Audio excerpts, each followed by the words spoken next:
오늘 우리가 함께 나눌 하나님의 말씀 창세기 6장 13절부터 22절까지의 말씀입니다. 자, 우리 하나님께서 세상에 죄가 관영함을 보시고 온통 세상이 죄로 물들어 버린 그 모습에 이제 심판하실 계획을 세우셨습니다. 그러면서 노아를 선택하셨고 그 노아에게 방주를 만들도록 명령하셨습니다. 그래서 이제 노아는 하나님의 명령을 따라서 가족들과 함께 방주를 만들게 되는데요.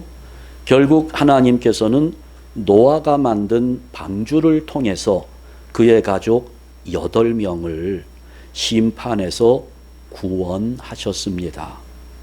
이렇게 하나님의 구원 계획이 드러나고 있다는 측면에서 노아의 방주는 오늘날 교회를 의미합니다.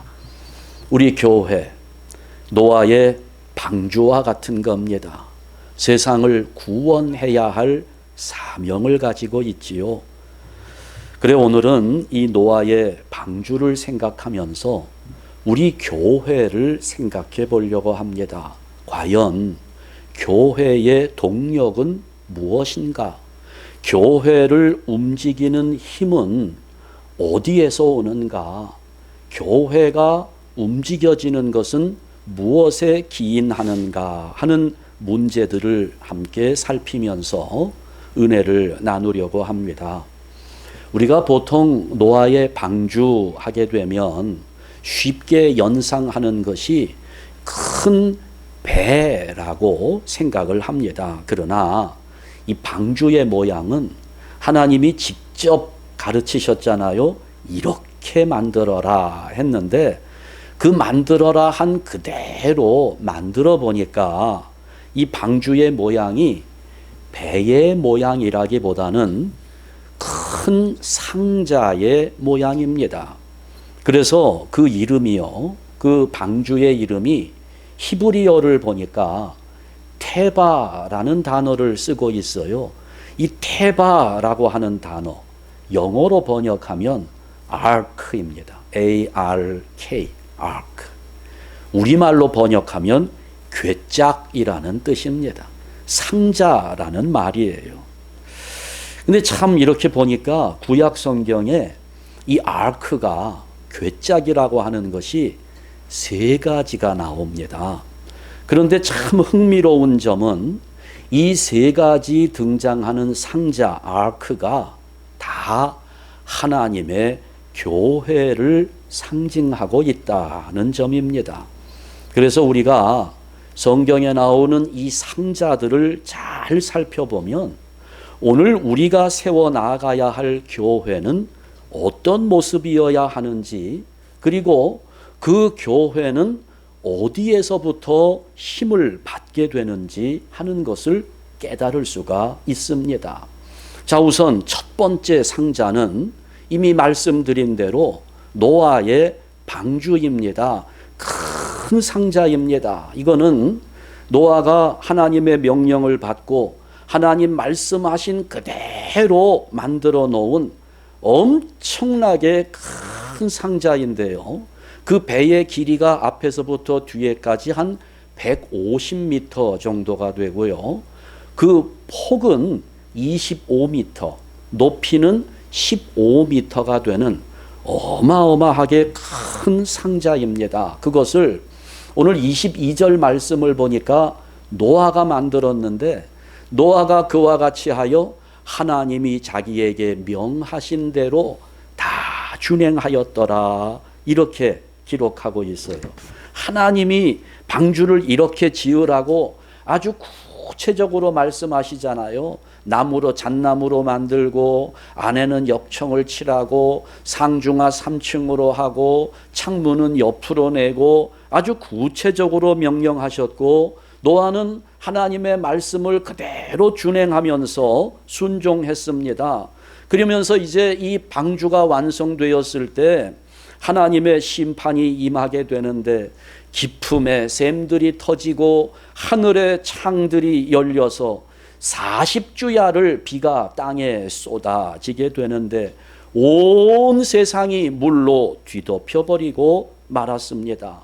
그래 이 노아가 만든 방주, 이 큰 상자는 5개월 동안 물결에 휩쓸리면서 이리저리 흘러다니다가 150일 만에 아라랏산에 머물게 되었고, 결국은 노아를 비롯한 노아의 8 식구들과 그 안에 있었던 생물들만 하나님의 심판에서 구원을 받게 되었습니다. 그 노아의 상자가, 노아의 방주가 노아의 8 식구를 구원한 것입니다. 두 번째 상자는요, 모세의 갈대 상자입니다. 이게 큰 상자나 작은 상자나 다 아르크입니다. 히브리어로 테바라는 단어를 쓰는 거지요. 요셉이 애굽에서 총리 대신으로 나라를 다스릴 때 이제 그 아버지 야곱이 70명의 가족을 데리고 애굽에 이민을 왔습니다. 그래서 이제 오랜 세월을 살게 되는데 출애굽기 1장을 보면 애굽에서 430년을 지내게 되지요. 그 430년 동안 70명으로 시작한 야곱의 자녀들이 엄청난 숫자의 큰 민족이 됩니다. 생육이 중다하고 심히 번성했다고 그랬지요. 온 땅에 충만했다고 출애굽기 1장에 기록합니다. 그런데 그러다가 요셉을 알지 못하는 새로운 왕이 일어나서 이스라엘을 핍박하기 시작합니다. 요셉을 알지 못하는 새 왕이라고 하는 것, 그것은 이제 애굽의 정권이 바뀌었다는 것을 의미합니다. 이전까지는 이민자들에게 호의적인 정책을 폈던 정권에서 이제는 이민자들을 무시하고 이민자들을 쫓아내고 박해하려고 하는, 여러분 미국도 그렇잖아요. 이 미국도 공화당이 대통령이 되느냐 민주당에서 대통령이 나오느냐에 따라서 이민자들의 정책이 왔다 갔다 하지 않습니까? 여기 애굽에는 그보다 훨씬 더 심했던 겁니다. 그러니까 이전에 요셉 시대에는 이민자들에게 호의를 베풀었던 정권이었기 때문에 요셉이 이스라엘 사람임에도 불구하고 총리 대신의 자리까지 올라갈 수 있었습니다마는 이제는 아주 이민자들을 박해하는 정권이 들어선 겁니다. 그러니 이스라엘 백성들이 이렇게 번성해 나아가는 것을 보지 못했지요. 그래서 엄청난 핍박이 시작되는데요. 더 이상 이스라엘의 인구가 증가되면 안 되겠다 하는 그런 정책을 펴기 시작하면서 이 이스라엘 사람들이 아이를 낳게 되면 딸 아이면 살려두지만 사내 아이면 모두 죽이라고 명령을 했어요. 인구를 늘리지 못하겠다는 거죠. 많은 분들이 그렇게 생각해요. 모세는 하나님을 대변하는 것으로 생각하고 애굽의 바로 왕은 사탄을 대변하는 것으로 그렇게 여깁니다. 그런데 그 사탄을 대변하는 바로 왕이 하나님의 선택을 받은 이스라엘 백성들의 숫자를 줄이기 위한 정책을 펴는 거예요. 그래서 태어나는 아기들, 남자아이를 죽이겠다는 겁니다. 인구를 감소시키겠다는 거죠. 참 우리 예수 믿는 사람들이 가끔 보면 사탄을 두려워하는 분들이 꽤 많은 것 같아요. 아주 그 귀신의 세력들이 우리 삶을 많이 방해한다고 그렇게 생각하면서 무서운 마음을 갖는 분들이 계시는데 오늘 조금 생각을 여러분들이 바꾸었으면 좋겠습니다. 사탄이 아주 영악하고 똑똑한 것 같은데요. 사탄이 얼마나 미련한지 몰라요. 아주 바보 같습니다. 지금 보세요. 이스라엘의 인구를 줄이려면 어떻게 해야 될까요? 사내 아이를 죽여야 될까요? 딸 아이를 죽여야 될까요? 이거 여러분 우리의 신앙을 떠나서 윤리를 떠나서 그냥 인구가 증가하는 측면만 생각하면서 한번 보지요. 자, 여기에 남자가 100명이 있습니다. 여자는 1명입니다. 자, 그 사회가 1년에 인구가 몇 명 늘어날까요? 예? 1명 남자가 100명이나 있는데 1명 늘어나요. 반대로 남자는 1명입니다. 여자는 100명입니다. 인구가 1년에 늘어날 수 있는 가능성은 몇 명일까요? 예, 100명이에요. 그러면 아들을 죽여야 돼요? 딸을 죽여야 돼요? 예? 인구를 줄이려면 아들을 죽여야 됩니까? 딸을 죽여야 됩니까? 죽인다는 얘기하니까 대답하기 싫지요. 예. 지금 사탄이 하는 일이 그렇다는 겁니다. 이렇게 어리석다니까요. 그러니까 여러분, 이 어리석은 사탄 두려워하지 말고요. 그냥 무시해버리고 2023년 새해는 성령의 충만함 속에 기쁨으로 살아가는 성도들 되시기를 주님의 이름으로 축원합니다. 그 무식한 사탄이 아무리 우리를 넘어뜨리려고 발버둥 쳐봐야 그 머리에서 나오는 게 아들을 죽이겠다는 것밖에 나오지 않습니다. 자, 그럴 때 모세가 태어난 겁니다. 모세의 부모가 보니까 이 아이가 얼마나 잘생겼는지 그 용모의 준수함을 보고 차마 죽일 수가 없어요. 3개월을 숨겨서 키우다가 이제 시간이 지나가니 아이가 목소리도 커지고 더 이상 숨길 수가 없어서 이 모세를 갈대 상자에 담아가지고 나일강 갈대 사이에 두었습니다. 출애굽기 2장 2절부터 6절까지의 말씀을 보면 그 여자가 임신하여 아들을 낳으니 그가 잘생긴 것을 보고 3달 동안 그를 숨겼으나 더 숨길 수 없게 되매 그를 위하여 갈대 상자를 가져다가 역청과 나무 진을 칠하고 아기를 거기 담아 나일강과 갈대 사이에 두고 그의 누이가 어떻게 되는지를 알려고 멀리 섰더니 바로의 딸이 목욕하러 나일강으로 내려오고 시녀들은 나일강가를 거닐 때에 그가 갈대 사이에 상자를 보고 시녀를 보내어 가져다가 열고 그 아기를 보니 아기가 우는지라 그가 불쌍히 여겨 이르되 이는 히브리 사람의 아기로다. 자, 이렇게 이렇게 갈대 상자에서 모세가 구원을 받게 되는 겁니다. 애굽 공주의 양자로 성장하면서 결국에는 이스라엘 백성들 출애굽 역사를 감당하는 이스라엘의 구원자로 세워지게 되었습니다. 세 번째 상자는요, 하나님의 법궤입니다. 출애굽 이후에 이스라엘 백성들은 광야에서 40년을 지냅니다. 출애굽기 25장 10절부터 22절에 나와 있는 말씀들을 쭉 보면 그들은 조각목으로 궤를 짜되, 여기서 말하는 궤, 상자입니다. 법궤를 의미합니다. 길이는 2규빗 반, 너비는 1규빗 반, 높이는 1규빗 반이 되게 하고 너는 순금으로 그것을 싸되 그 안팎을 싸고 위쪽 가장자리로 돌아가며 금태를 두르고 하면서 거기서 내가 너와 만나고 속죄소 위 곧 증거궤 위에 있는 두 그룹 사이에서 내가 이스라엘 자손을 위하여 내게 명령할 모든 일을 내게 이르리라.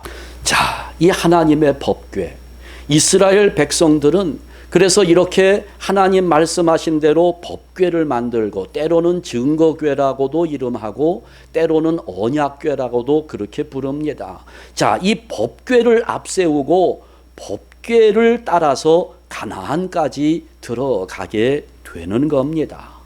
자, 이렇게 구약에는 3개의 상자들이 나오는데요.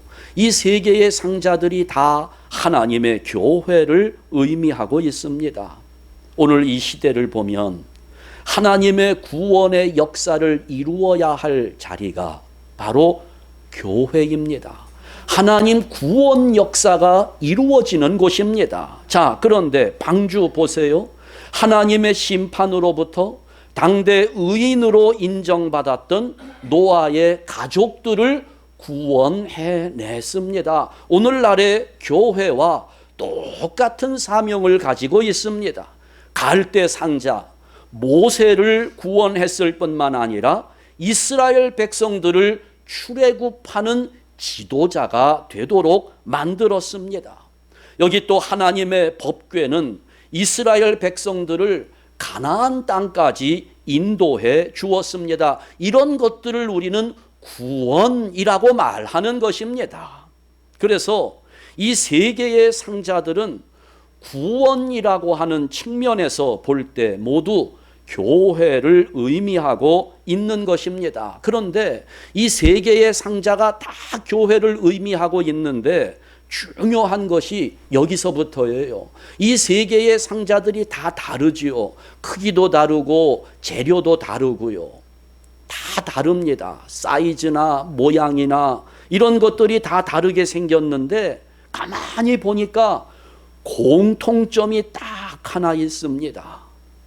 그것이 뭔가 살펴보니까 이 세 개의 상자들은 하나같이 자기 스스로 움직일 수 있는 동력을 가지고 있지 않았다는 점입니다. 여러분, 이것은 우리 교회에 있어서 아주 중요한 특징을 나타내는 겁니다. 결론부터 말씀을 드리자면 교회의 특징은 무엇이냐? 교회의 특징은 어떤 인위적인 동력을 가지고 있지 않다는 것입니다. 무슨 말인가 하면 교회는 사람의 힘으로 움직이는 것이 아니라는 겁니다. 하나님의 능력으로 움직이는 줄 믿으시기 바랍니다. 여러분 보세요. 방주를 살펴보세요. 하나님이 구체적으로 말씀하셨거든요. 이렇게 만들고 이렇게 만들어야 되는데, 그런데 그 방주는 방향을 잡아줄 키가 없습니다. 배는 그 뒤에 작은 키가 있어서 그것으로 왼쪽으로도 가고 오른쪽으로도 가고 방향을 잡을 수 있는데 이 방주에는 그 키가 없습니다. 이게 앞으로 나아가려면 노를 젓든지 무슨 모터를 달든지 이래야 되는데 이 방주에는 앞으로 나아가게 할 노도 없습니다. 어떻게 움직이나요? 그냥 물결 치는 대로 흘러다닐 뿐입니다. 그냥 가는 대로 가는 거예요. 노아는 이 배의 선장이잖아요. 그러면 배의 선장으로서 이 배가 어디로 가야 할지 그 선장의 의지에 따라서 결정이 되어야 할 텐데 노아는 이 방주가 어디로 흘러가는지 그냥 가는 대로 맡길 수밖에 없었습니다. 그렇게 그냥 막 흘러가는 대로 가다가 보니까 어디에 가요? 아라랏 산에 머물게 되는 겁니다. 이것이 노아의 의지하고는 아무 관계가 없는 일입니다. 무엇일까요? 하나님이 인도하셨다는 것입니다. 모세를 구원한 갈대 상자 마찬가지입니다. 그냥 모세의 누이가 어떻게 되는지 지켜볼 뿐입니다. 바로의 공주가 볼 수 있는 곳으로 가도록 길을 만들고 이렇게 하지 않았다는 거지요. 그냥 두고 지켜볼 뿐이었습니다. 그것을 하나님은 바로의 공주 그 발걸음을 인도하셔서 그 갈대 상자를 발견하게 하시고 거기에서 모세를 구원하도록 하나님께서 인도한 것입니다. 어떤 인간의 의지가 개입되지 않았습니다. 인간의 동력이 그 방향을 잡아주지 않았다는 겁니다. 하나님의 법궤 보세요. 물론 하나님의 법궤는 제사장들이 어깨에 메고 움직이도록 되어 있었습니다. 그러나 사람의 힘으로 법궤가 움직여지기는 하지만 그것은 전적으로 구름기둥과 불기둥의 인도를 따라야만 했습니다.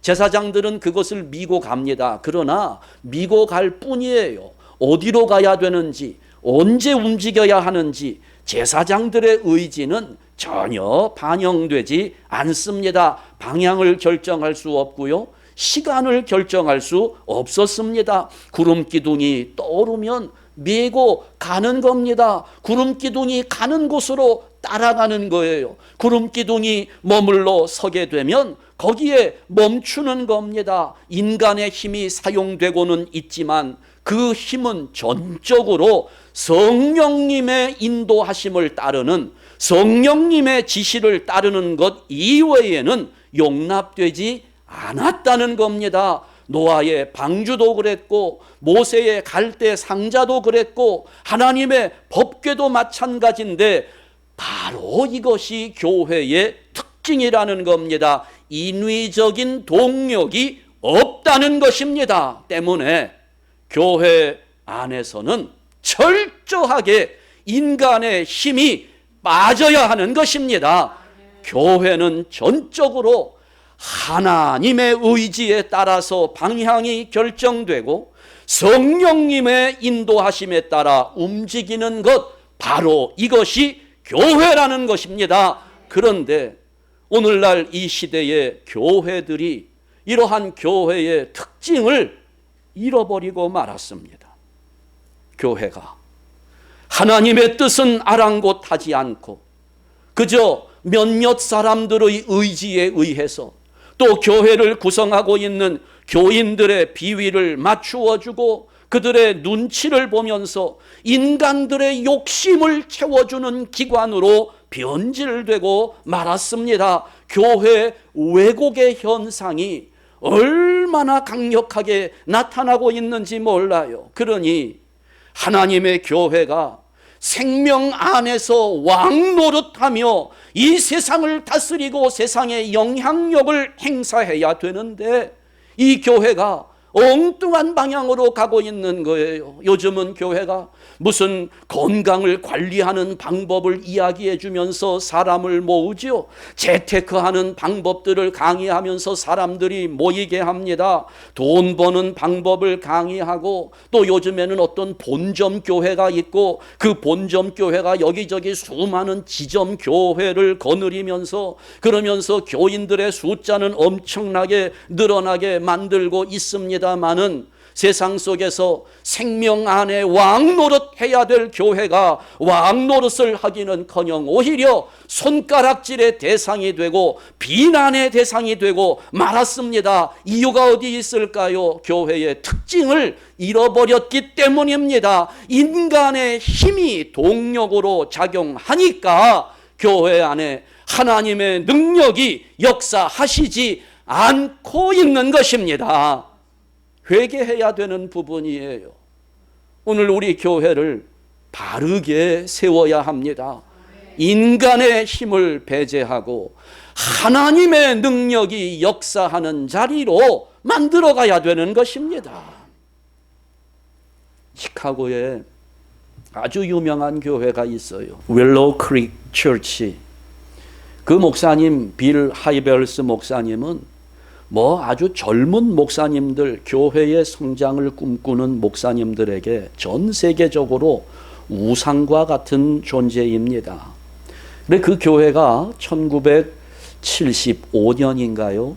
그때 세워진 그 교회가 32주년을 맞이하면서 2007년 즈음에 우리 교회 그동안 32년 동안의 사역을 한번 정리해 보아야 되겠다 하면서 32년 사역의 중심이 되는 프로그램들을 연구했습니다. 수년 동안 연구했는데 그동안 그 교회는 엄청난 프로그램들을 만들어서 그것을 돌리고 교인들로 하여금 영적인 활동을 하도록 이끌면서 지금까지 32년을 해왔는데 이들이 그 32년 동안의 사역의 결과를 발표하면서 그런 결론을 냈습니다. 영적 성숙함을 보장해 주지 못했다는 결과를 발표했습니다. 그러니까 이 교회는 그동안에 이 교인들의 영적인 성숙을 위해서 예배 방법을 개선하고 여러 가지 성경 공부 프로그램을 만들고 소그룹을 만들어서 운영하고 자원봉사를 하게 하고 전도하게 하고 하여튼 엄청나게 많은 프로그램을 돌리면서 막대한 돈을 쏟아 부었습니다. 그러니 교인들은 그런 프로그램에 열심히 참여하면서 교회는 날로 부흥했습니다. 어마어마하게 큰 교회가 되었어요. 그런데 교인들에게 물었습니다. 정말 당신은 하나님을 사랑하고 이웃을 사랑하며 살고 있습니까? 하는 질문을 했는데 그 질문을 받은 교인들이 자신 있게 예, 나는 하나님을 사랑하고 이웃을 사랑하며 살고 있습니다. 예스 하고 대답하는 성도들이 거의 없었다는 결과가 나온 겁니다. 당연한 결과입니다. 사람들에게 필요한 것보다 사람들이 원하는 것에 모든 것을 걸었던 사역의 결과이기 때문에 실패할 수밖에 없었던 겁니다. 그 교회가 그렇게 결론을 지었습니다. 한 문장입니다. 우리 교회 넓이는 1마일인데 깊이는 1인치도 되지 않는다. 이렇게 결론을 지었어요. 교회는 엄청나게 큽니다. 교인은 많이 모였습니다.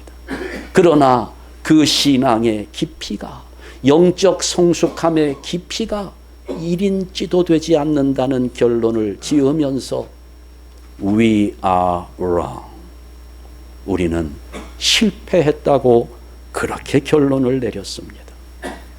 한국에 큰 교회들이 많은데 그 중에서도 존경받는 교회, 사랑의 교회를 개척했던 옥하는 목사님, 돌아가시기 전에 유언과 같이 남긴 한마디가 나는 실패한 목회자입니다.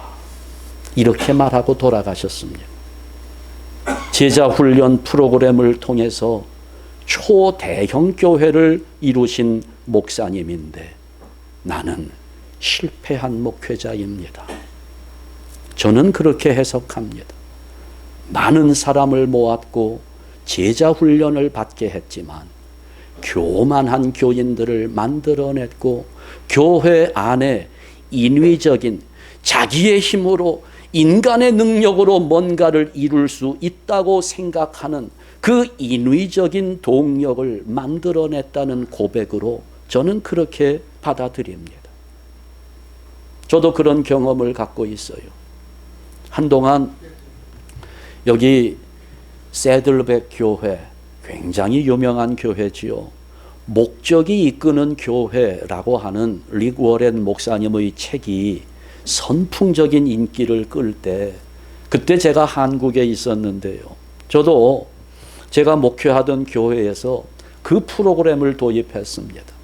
목적이 이끄는 40일 캠페인, 이것을 이제 진행을 해요. 40일 동안 새벽 기도회를 모이게 하면서 릭 워렌 목사님의 책을 읽게 하고 소그룹 모임을 갖게 하고 무슨 사역 박람회도 열고 하면서 40일 동안 그 행사를 진행하는데요. 굉장히 성공적이었습니다. 사람들이 엄청나게 모였어요. 보통 때는 새벽 기도회 한 60명에서 80명 정도 모이던 교회였는데 이 프로그램을 돌리니까 700명, 800명이 새벽 기도회에 모이는 겁니다. 그러니 그냥 막 신이 나가지고 이런 행사도 하고 저런 행사도 하고 막 했는데요. 그 행사가 마무리되었을 때 마음속에 허전함이 얼마나 크게 찾아왔는지 몰라요. 사람은 많이 모였어요. 그런데 결국은 그것들이 다 그 사람들의 욕구를 채우기 위한, 그리고 사람을 많이 모으게 하기 위한 나 한 사람 목회자의 욕심을 채우고자 하는 도구에 불과했음을 깨달은 겁니다. 그 프로그램이 교인들을 많이 모으기는 했지만 그 교인들을 성숙하게 만들지는 못했기 때문입니다. 여러분, 프로그램이 교회를 움직이는 거 아닙니다. 인위적인 인간의 목적도 아니고요. 목회자의 비전이 얼마나 훌륭한가 여기에 달려있는 것도 아닙니다. 저는 이 시대의 교회를 대항해서 사탄이 사용하는 가장 강력한 무기가 비전이라고 생각합니다.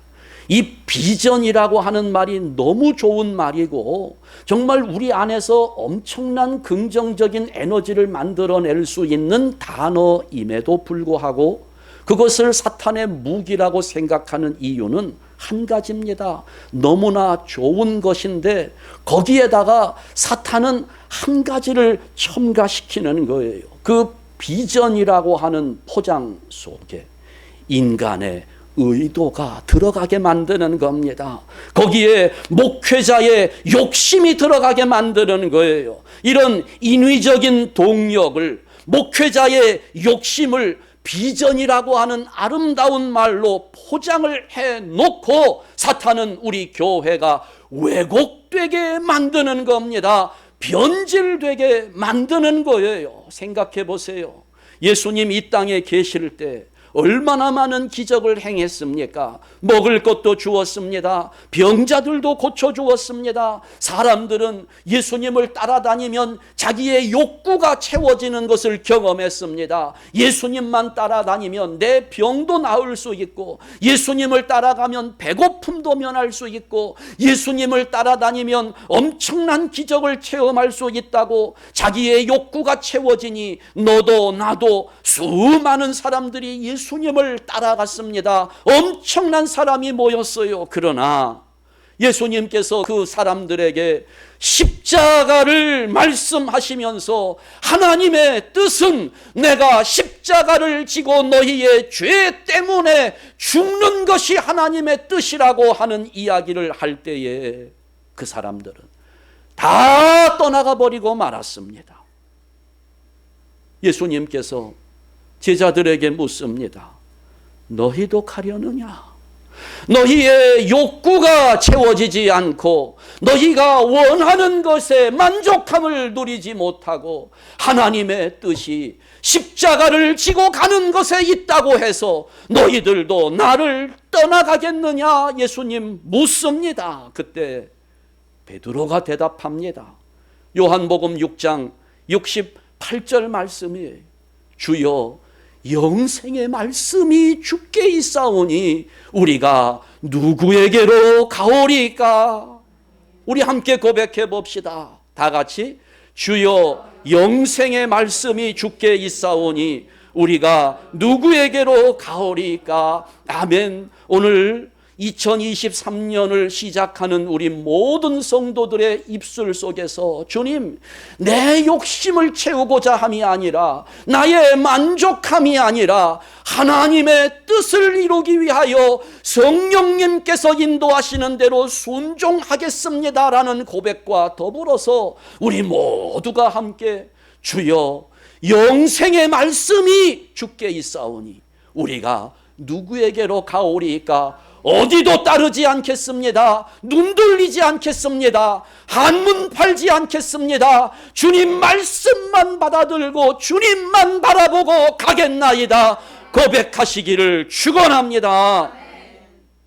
한동안 제가 왼쪽 어깨가 아파가지고 너무 힘이 들었어요. 그런데 이게 아프니까 여기 자꾸 힘이 들어가요. 힘이 들어가니까 더 아파요. 더 아프니까 힘이 또 더 들어가요. 이 악순환이더라고요. 그러다 보니까 며칠 동안 아프다 보니까 소원이 생겼어요. 힘 좀 빼고 싶다. 여기 힘 좀 빼고 싶다. 안 빠져요. 힘이 자꾸 들어가니까 점점 더 아파지더라고요. 저는 골프를 잘 치지 못하는데 골프 치시는 분들은 그렇게 골프 치는 게 재미있나 봐요. 골프 치고 와서 자기가 즐거웠던 일들을 자꾸 이야기해 주는데 이구동성으로 하는 말이 그래요. 잘 치고 싶어가지고 힘을 잔뜩 주어갖고 그냥 휘두르면 공이 안 나간대요. 우리 생각에는 막 힘을 줘가지고 그냥 세게 내리쳐야 잘 나갈 것 같은데, 아이 그럼 어떻게 하면 잘 나갑니까? 어깨에 힘을 빼고 팔에도 힘을 빼고, 그리고 힘 빼고 나서 휘두르면 공이 쫙 멋지게 날아간다는 겁니다. 오래전에 그런 책이 유행한 적이 있거든요. 공자가 죽어야 교회가 산다 하는 책이 화제가 된 적이 있었습니다. 그러니까 우리 몸에 배어 있는 어떤 유교적인 생각들과 관습들과 이런 것들이 빠져야 교회가 순전하게 하나님 말씀대로 성장해 갈 수 있다 하는 이제 아마 그런 의도였던 것 같아요. 맞습니다. 세상적인 것들, 뭐 유교의 습관, 우리 조상 대대로부터 내려오는 샤머니즘적인 그런 것들, 이게 사실 빠져야 돼요. 근데 우리도 그렇잖아요. 우리가 하나님 말씀대로 산다고 그래도 얘기하다 보면 제일 먼저 따지는 게 뭐예요? 한국 사람들 고향이 어디냐고 먼저 따지죠. 그 다음에 뭘 따집니까? 몇 살이냐고 따지잖아요. 그거 왜 따지는지 아세요, 여러분? 왜 몇 살이냐? 물론 서열을 정하기 위한 것도 있지만 몇 살이라고 대답하면 바로 뭐라고 나와요?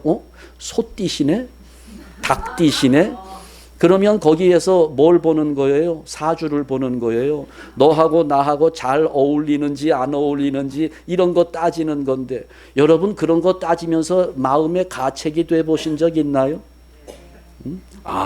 참 우리 교회는 수준이 높아서 그래요. 양심 가책이 안 되고, 저도 뭐 말하면서 쉽게 이야기해요. 여러분 그런데 하나님이 만들어주신 우리의 관계가 닭띠이기 때문에, 소띠이기 때문에, 쥐띠이기 때문에 제한이 된다고요? 절대 그런 일 없습니다. 따질 필요 없어요. 근데 이게 그냥 조상 때부터 우리 몸에 배어 있는 거예요.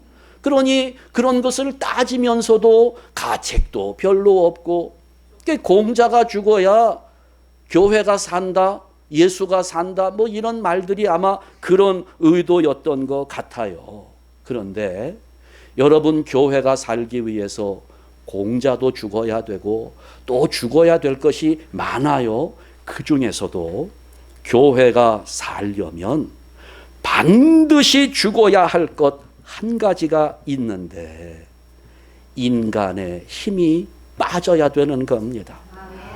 내가 죽어야 되는 거예요. 내가 죽어야 교회가 살아나는 겁니다. 내 인생은 나의 것이라고, 얼마든지 내가 노력해서 내가 가지고 있는 능력으로 내 인생을 아름답게 하리라 생각하는 사람들 많지만 착각입니다. 그럴 수 없습니다.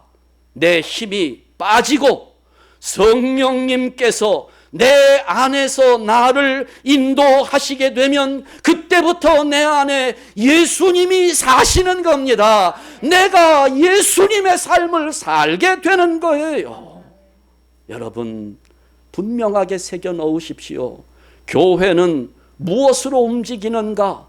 교회의 동력은 성령의 인도하심입니다. 그러니 우리가 함께 이렇게 기도해야 됩니다.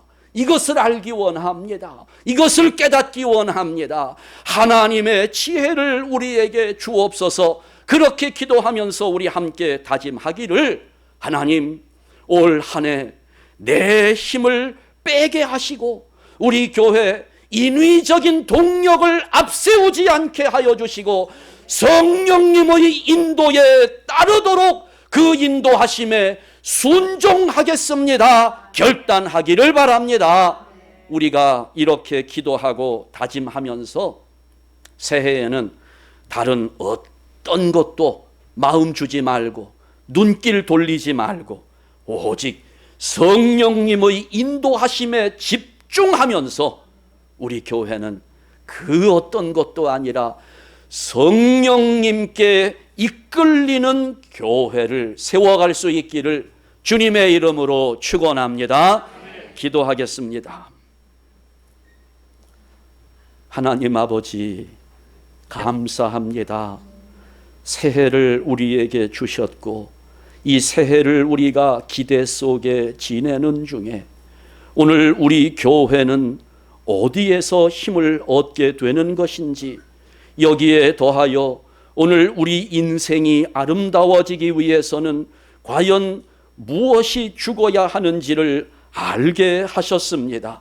아버지여, 올 한 해 우리 교회는 모든 인간의 인위적인 동력을 다 내세우지 않도록 오직 성령님의 인도하심에 순종하며 성령님께 이끌리는 교회로 세워가게 하여 주시고, 우리의 인생 이제는 내 힘을 다 빼버리고 성령님께서 내 안에서 나를 인도하시는 가운데 내 안에 사시는 예수님의 인생을 살아가게 하여 주시옵소서.